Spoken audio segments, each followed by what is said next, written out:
Welcome back to Final Fantasy Running Amok. This is Solanus Dracone, and we're going to be picking back up from where we were on just having crossed the bridge. And I think probably the most tedious portion of the game is over with, at least for now. Simply because just sitting through all that wall of text. I'm gonna shoot for probably just, I don't know, getting up a couple levels, I guess. A lot of, the feedback I've gotten has been, oh, smooth out the grinding, but I guess it gives me a chance to talk about things. And, once the game opens up just a bit, it really does become a lot more fun. So, really, I'm just going to be probably making my way through just, I guess, kind of the original portion of this game, just the part before we break out to sea. And that's kind of the first major actual thing that we're going for. It's sort of that chain side quest that goes on and on and on. What we've got to do is we've got to get through the, shall we say, get outside of the inner seas here. And I really should be bringing up the world map. I'm actually going to do that now. Let's bring up the world map. So this is where we are. And as you can see, we're right around a sort of an inland sea that has no access to the outside world. Now, I remember in the previous video, the king said something about there's a crystal something in the continent to the north of us, and for the life of me, the only place I can think of would be the tower up in the big desert there. I forget the name of the tower, but that's the only continent to the north that I can think of. But in any case, our first goal is going to be to bust out of this inland sea to get to the greater world outside. Ooh, this is going to be fun. Now, it's at times like this that you've got to kind of strategize, because these enemies can do a bit more damage. So I like to take out the higher damage ones first, and then just work my way back. And to open up that route outside of this particular continent's sea, you kind of have to, you got to do a lot of crap. To get that, you've got to bring the dwarf his TNT, and to get the TNT, you have to get the key. Uh-oh. That's no good. I died. I'm gonna have to run, because I do not want to have this situation where I've lost a man. So let's run. Come on, run time. There we go. No, I don't wanna die this early in. Okay, that puts me in a bit of an odd position there. Oh Christ. Well, this is gonna turn ugly. I'm just gonna try and make it to the next town so I can go visit the chapel. Oh, don't tell me this crap. Ah. Come on. That's bullshit. Flee, you motherfucker. Oh god, it's gonna be the first death of the game. Okay, well, there goes a bit of my hubris. Okay, so basically what I was saying is, to get the TNT, you've got to get the key that unlocks the locked doors in Cornelia Palace, and the locked doors in the Elven Palace. And to get that, you've got to wake up the King of the Elves. And to wake up the King of the Elves, you've got to get Matoya's herbs. And to get Matoya's herbs, you've got to bring her back her crystal eye.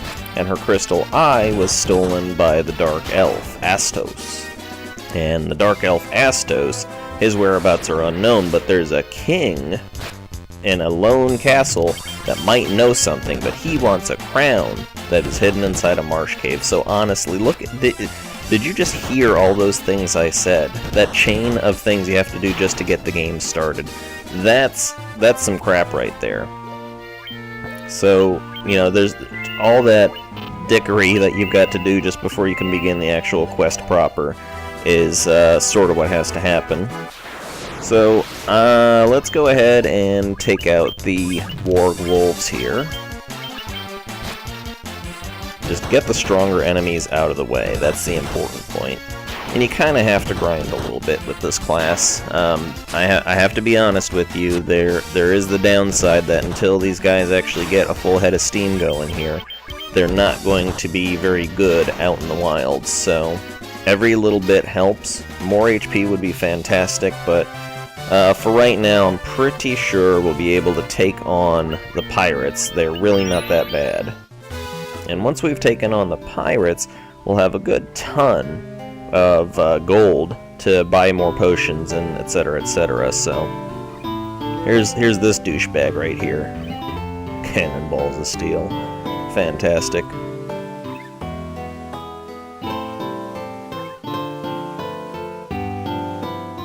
Yep. So yeah, it's a bullshit little fight. These pirates have been terrorizing this town, and the pirates are just incredibly weak. That any one of them falls to a single hit. So just, you know, take them down. I'm in a little bit of danger of losing my guy. One of the mechanics of this game is that the main focus is going to be the guy at the top. Whoever's in your party that's at the top is going to get many more of the attacks than anybody else in the party. And of course the guy at the bottom, being in the back row, is going to do less damage than other people. So he's usually the one you're going to want to devote to doing some of the stuff. If you're in the front, you take more damage, and you deal more damage. In the back, it's the opposite way. You take less damage and you deal less damage. Still, this was an easy fight. This didn't tax us overly here. Took out your boy's bike.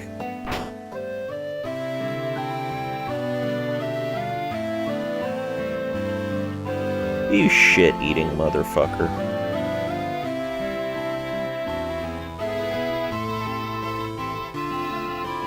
Whoa, he's giving us his ship just because we beat the crap out of his men. That's... no. That's not an act of contrition. This guy is shitting his pants. He saw what we did to his men, and he knows we're gonna fudge him up, too. So, okay, that'll work for me. That's just fine. Alright, where's the item shop in this burg?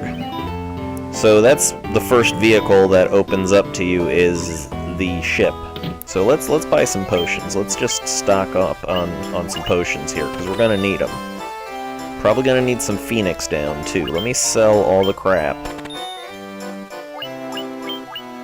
Just sell all the crap, and if I can get my hands on some Phoenix down, that would be spectacular. Sort our items out, and I'd like to get another level if I could, because we're going to be really, you know, jumping into it. We're going to be really hitting the, I don't know, hitting the irons, I guess. So let's just go ahead and save. And because we could use an infusion of cash, let's go visit the Dwarven City. When you're on the ship, you are not invulnerable. You will be attacked randomly on the high seas, and the enemies can be a little bit bad. So, my strategy is to save money is come back to Cornelia, because they only charge 30 gil for the inn, and that's, you know, it's a cheap, almost free thing. So just a nice cheap little rest here, top ourselves up with all the stats, and then we'll hit the high seas in search of our fortune. So yeah, this is a little bit of dicking around, mainly because I'm trying to get my levels up a little bit. The challenges are such that I really would like to get my guys just a little bit better prepared for the paths ahead. So unfortunately I'm going to have to subject y'all to some grinding, but I'm going to try and mix it in with at least some entertaining commentary and just a little bit of explaining the story of what's going on. So let's try to take out this ogre here. I'm sure we can do it. Wow, that actually sucked. Ow. That's okay, we'll be fine. See, we took the ogre out, we're great. We're doing just fine. Yeah. Cool HP. So, one thing that is going to help you out in the game no matter what you do is certain items can be used to cast magic spells, and that's extremely useful. For instance, the Zeus gauntlets, I think in this game they're just called the gauntlet. They will cast, I think it's Thundara is what they call it. I always was calling it lightning too, but Thundara, I think it's called in this game, and it's just a lightning attack on all the enemies, and you know it's powerful, it's useful if you need to take out a massive enemies in one go, but they're little, you know, piddly shits, then that's going to be a great help to you. Now, we're not going to be getting much better until we get to the point where we're throwing out 4-hit combos there, and we're only doing 2-hit combos, so you know, pretty soon enough actually, it's going to switch over so that we're doing twice the damage, and that's going to really change the game up. So the monk class, you do have to have a little bit of patience with them. So we're here at Mount Durgar, is what it's called, I guess, and then there's just like a free 1,000-ish gold in these chests here, so go for it, you know, grab. Snatch it up, you could use it. Some Phoenix down is definitely going to be very useful, especially for getting out of those situations where one of my guys dies, because I don't want to break up these guys leveling here. It's an anal retentive thing that I can't deal with. Alright, kill these wolves. Get them out of the way. These are nothing. These guys, they're nothing to us. It's gonna be a while before I'm gonna show you the super awesome farming area that I call Devil's Point. We are not ready for that. We're not gonna be ready for that until we're throwing 6-hit combos here. So yeah, don't expect that to happen on this video. But we do want to get to that point. Ooh, Buccaneers. These guys give tons of gold, but they can be a little tough. Let's see how we handle it. Okay, that's fine. We really need to be doing more damage here. We need to be throwing them 6-hit combos before we start to take on everything. So yeah, there's going to be a little bit more grinding. There'd be less grinding if I was doing a 4-fighter party, but you know, it is what it is. And we're not doing too bad as it is. We just got a nice little infusion of extra HP there, so that's really going to go a long way. Alright, gained a level. Sweet. I just like gaining my levels all at once, you know. It means that my entire party is ready to go, and they're all at the same level, and it's just easier for me to keep track of things.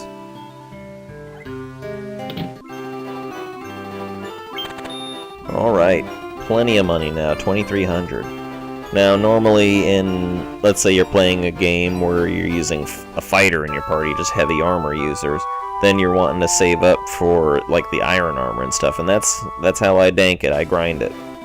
I guess grinding is danking, I don't know what to properly call it, but it is what it is, and I guess the danking it portion would be the most effective way to grind it. So let's buy ourselves some Phoenix down. I think why not? 4 Phoenix down is not a waste of money, and just more potions is better. We want all the potions. I'm actually very happy that in this version of the game they added in high potions, because those are just going to make things a lot easier too. You know, 99 potions max, and you're burning up like 10 to get your party up to snuff. That's not that's not good gameplay. So, talking a little bit about the ship, you know, obviously it floats around in water, and you can only get back onto land on docks. That changes when you get the canoe, which you can only get after having defeated Lich, or the Lich, and going to the town of Crescent Lake and talking to Lucan, who gives you the canoe. And then you can dock at the mouths of rivers, and that's the basis for the biggest dank for me in the game. And we'll see more about that in a little bit. It's not only a dank, it's a time-saving dank. It's okay, now we're throwing out 3 and 4 hit combos, we're doing the damage. So that's good, our guys are coming up. What's our level? 7? I'd like to see us get up to level 10. So, yeah, this episode's just going to be getting to 10, I think, is going to be the focus here, and that's going to take up just enough time to make this a decent uploaded video. I think it's going to be a little boring, I know, I'm sorry. But it's not going to take that terribly long. So yeah, let's just hit the main streets here. So this is the southern portion of things. Ooh my! That isn't good. Okay, let's be smart about this. I'm probably gonna want to use a potion on Ichi there. Throwing out a 4-hit combo. Oh, for fuck's sake. Well, at least the ogre's down. Yeah, too little too late there, she.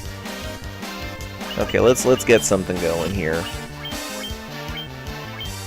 We can at least take down 1 or 2 more of these guys, and it'll still count the experience towards my guy. Oh, that's cute. I didn't really use that in battle before, but that's cute. I like that. Okay, let's rough them up, boys. Yeah. There we go. Okay, if I can just make it to the town. There we go. Elfheim. Now, normally I'd be stocking up on some badass weapons here, but again, these are monks, no gear. And so again, that's just going to keep our focus is going to be on grinding and buying more potions and healing items. 2 of the biggest problems in this game of staying alive are the cockatrices, or whatever you want to call them, the things that turn you into stone, and of course the one-hit kills. And that's going to be a pain in the ass for a portion of our game here, but we'll be fine. Now, this is a good place to do just a little bit of grinding, because the ogres and the Gigas worms, I guess, I remember calling them creeps in the original game, but the ogres and the Gigas worms are rich sources of income, and they don't take too long to kill. So I think, you know, as soon as we hit level 10, or until we're throwing out the 6-hit combos, then whichever comes first, right? Then we'll just be, you know, we'll call that video whichever comes first. I want to at least make a trip out to Devil's Point. Probably not in this video, but before I move on to the rest of the game, I do want to hit that up. Look at that, we're tearing these guys apart now. Things are picking up. Things are picking up. And it's really going to pick up even more when we're getting some items that cast spells for us. That's gonna make things a lot easier on us. So we're not entirely powerless. Oh, cool! Another level. That is definitely a good thing. What are we rolling? Wow, that was barely an increase in any form of HP. Are they all? Yeah, they're all the same level. All right, they charge 100 gil. I don't care. No big deal. Let's go ahead and do what we got to do. I suppose I should be paying a visit to the king, but no, this is going to take up a lot more a lot more time on the episode. So no, we'll just make it grinding for 10. Just 2 more levels. It's not going to be that bad. This is a fairly decent area for the grinding. We can do a little better, but I also don't want to expose my guys to that much, you know, pressure. The area up around Pravoka. Is that the name of the city where we went? I don't know, the place where we got the ship. The area around there is, if you head east, you start to get enemies that you normally don't see until you're getting into the Crescent Lake area. And they're definitely more rich in experience and gold. And, you know what, let's just go ahead and make a show of it there, why not? Let's go find out how we handle that business there.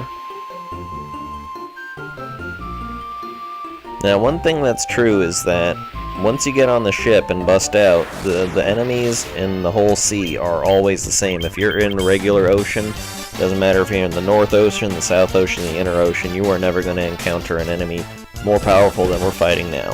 That's not to say you don't have more powerful ocean-themed enemies. You definitely do when you're in the Water Palace, but in the Sunken Palace, I should say.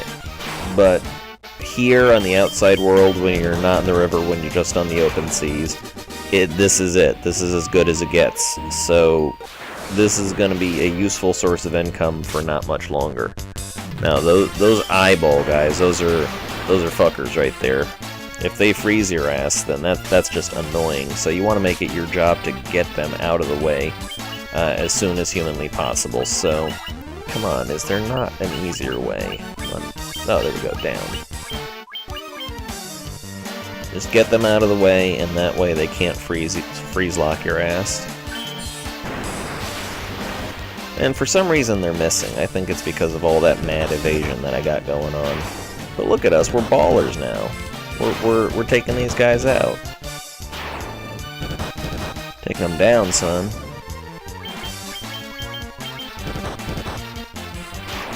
There we go. Let's head back on up.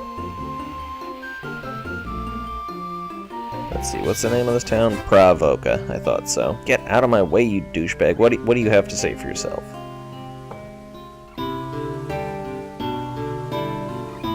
Yeah, I'm sure we'll have plenty of trouble with them. I like how the dancing girl is in charge of the inn. Gorwa.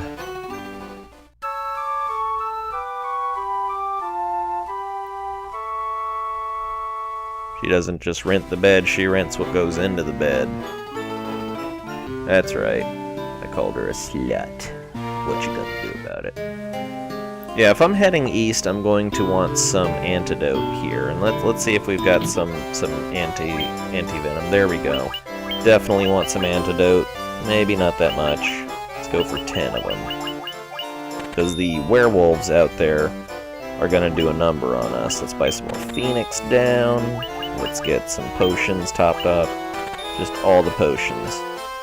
No reason to hold on to this money. We're not saving up for anything. We need supplies. God, I need to remember my... Bitch, what's your problem? Yeah, there are. Yeah, that's true. Yeah, the Elf Prince is having himself a little nap. Elu Thingol style.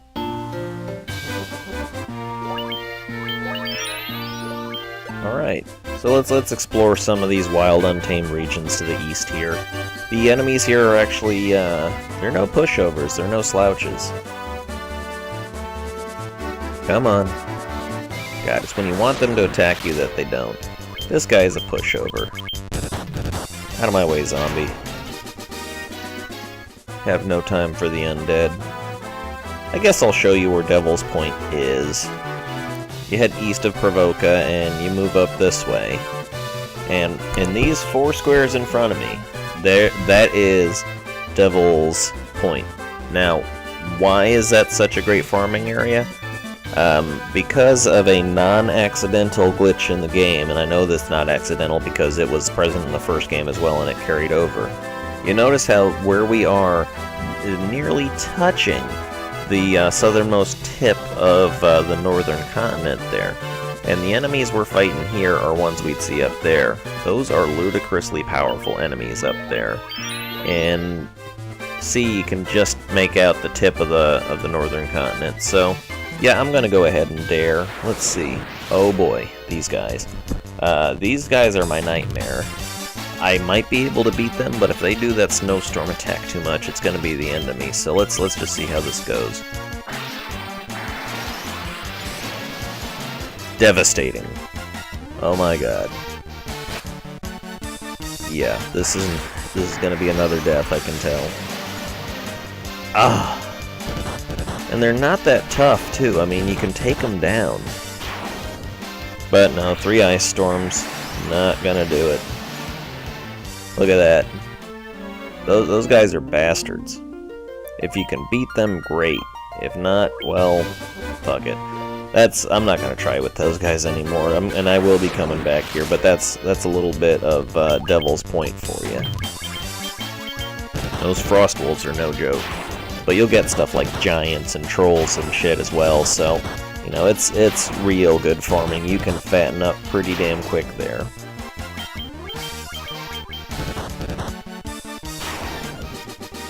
Alright, what are we, level 8? Come on, 2 more levels here. I know we can do it.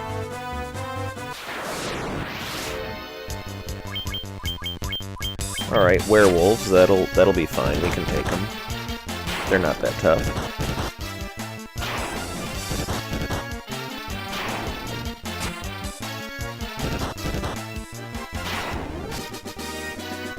Cool. How much gold we got? We're getting the gold slowly. I'm gonna try probing a little bit south here. Ooh, there we go. Some ogres. That's just our speed right now. Taking just one round.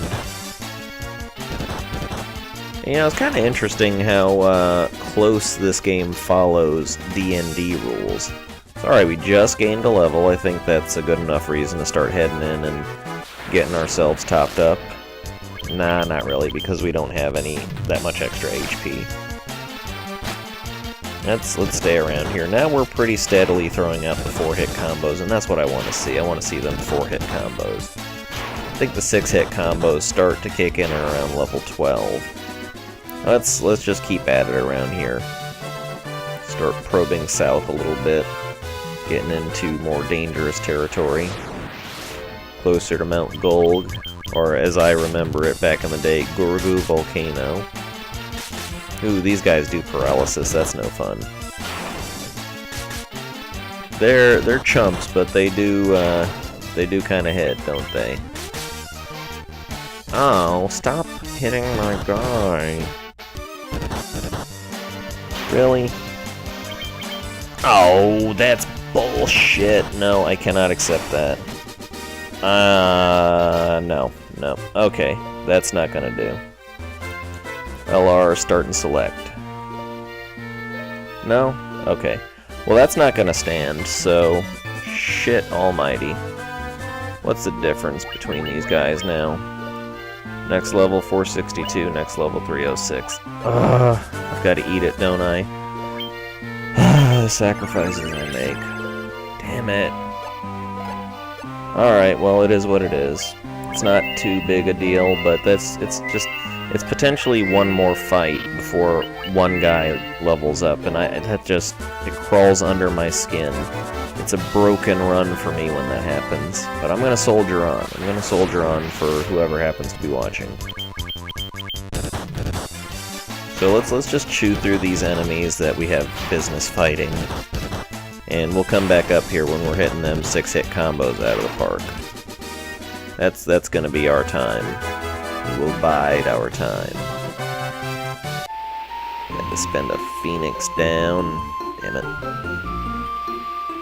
Alright, heading south, heading south. Now, in the original Final Fantasy game, you didn't have Phoenix down. If you were dead, you had to go back and go to the chapel to get recharged. And the chapel was marked up by a cute little heart valentine on the building. Oh, it's so precious. And you know what? I like that they made it into a church in this game rather than just some kind of little heart hut. It adds a little bit more weight to the game. And this game, as you can tell, is kind of sorely lacking in mental acuity, so to speak. I mean, it's a great game, it's a classic, and it was fine for the time, but, you know, as you grow older and as you start to gain, you know, a little bit more advanced tastes and whatnot, you start to read a little Tolkien, and then you start to want a little bit more structure and coherence to the story. And you know, it gets better when you're restoring the light to the crystals, you know, but for right now we're dealing with ogres, and we're dealing with, you know, there's a dark elf and he put the prince to sleep and all that, so it's like, come on. Can't take this shit seriously. And they got freaking TNT, they got nitro powder in this game. That being said, it's also got the airship, and so the airship is basically, it's a plus 1 million to awesome, so, you know, all the other complaints that you could have about the aesthetic of this game, no, the airship outdoes them all. No matter what I raise against the sensibility of the game, it still has the airship and is awesome. So, yeah, let's just sort this nonsense out. Come on, ogre, you ain't shit to us. What do we got here? Next level is 295. That's not too far away. Let's go ahead and ruckus up the forests here. Ambushed. Oh my. Hey, leave me alone. Yeah, let's take out the little guys. It's great to take out the big guys if you can do it in one shot, but the little guys are the more numerous ones, and it's sort of a strategy, I suppose. You want to get the threats out of the way. And you would think the ogre is the biggest threat, but he only hits once. He doesn't insta-kill. Whereas those other guys, there's 3 of them, and they're hitting all 3 at once. So it's a little bit better to get rid of something you know you can get rid of that's not going to attack you anymore than it is to get rid of the thing that's hitting you harder sometimes. Sometimes the best strategy in a game is just you've got to actually kill the enemy. You get them dead. It was like that in Xenogears for me. I got stuck on that fight with id when we were leaving the city of Zeboim, and you know, I was just trying to play it safe and play it, you know, a straight game and heal up, and you know what? I ended up, you know, dying every time. Then I decided, you know what, screw this. Yeah, I got poisoned. I used an antidote. It happens. I said, screw this. And so what? When I was fighting id, I just cut loose. I did all the attacks. I didn't worry about the health, and you know what? I won. So that taught me a lesson. Sometimes the best defense is a good offense. Sometimes you just got to take the enemy out before they take you out. So for that reason, you're not going to be finding, generally in these types of games, you don't find me doing a lot of in-party healing. Not unless there's a big heal that can be done on everyone at once. So that's level 10. I'm going to go ahead and save. And I think that's plenty for one episode, honestly. You know, I got chided for doing a little bit more grinding, but sorry, Rambler. You know, that when you're doing a 4 monks run, you have got to grind. If you want to have any chance of making it through the game successfully, you have got to grind. And you've got to do it early on, or you're just going to get chewed up. So that's going to call it for this episode, I think. And I'm going to do something now that I hoped not to have to do, but you know, I'm kind of getting to the point where I think I might just have to do it. Guys, I would really like it if somebody could like and subscribe on my videos. I know it's pandering, it's hoping for much, it's saying, come on guys, like and subscribe and friend me and all, but it does help me. It's going to help me if you like and subscribe. It's going to get my rankings up, and if you would be so wonderful as to share with people, if you enjoy any of my videos, then that would be even better. So even if you don't, I still thank you for watching. And this is Solinus Dracone, and this has been Final Fantasy IV Monk Run. Goodbye.